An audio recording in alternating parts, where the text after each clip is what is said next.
All right, so here I am again, Spider Monkey BJJ. Here's Warshaw BJJ. Both of us obviously on Instagram.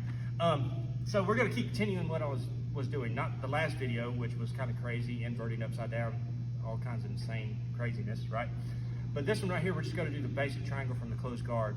Using the initial setup I've done with the arm bar as well as the cross collar.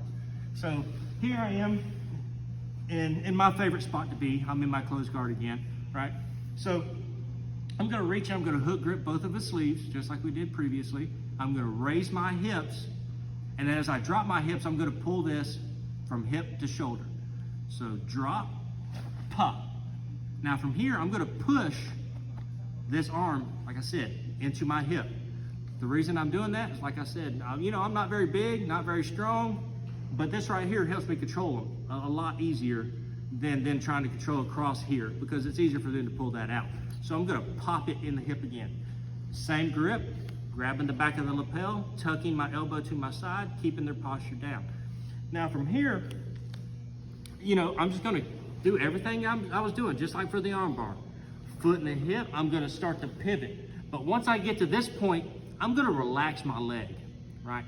I'm gonna relax it so he can pull that arm out. As he pops it, I bring my foot up, drop it across the back. Drop, and I lock it right here. This is very important. This is, just in my opinion, I found that if I don't get this initial hook over the top of the shoulder and lock it down immediately, I have a hard time finishing triangles. So now that I'm here, look, I'm just gonna grab my shin, foot in the hip, start to pivot. You notice that starts to move his arm already, right? So once his arm starts to move that's in that hip, I'm gonna lock it. I'm gonna frame on his hip, push up, push across, drop. Now, for the triangle, where another place where a lot of people have problems, it's here. They lock their triangle across the shoulder. On a bigger guy, this ain't going to work.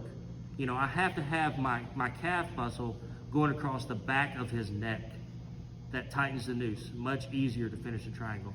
So once I lock here, I'm just gonna bring my knee to my shoulder and get the tap. And that's it.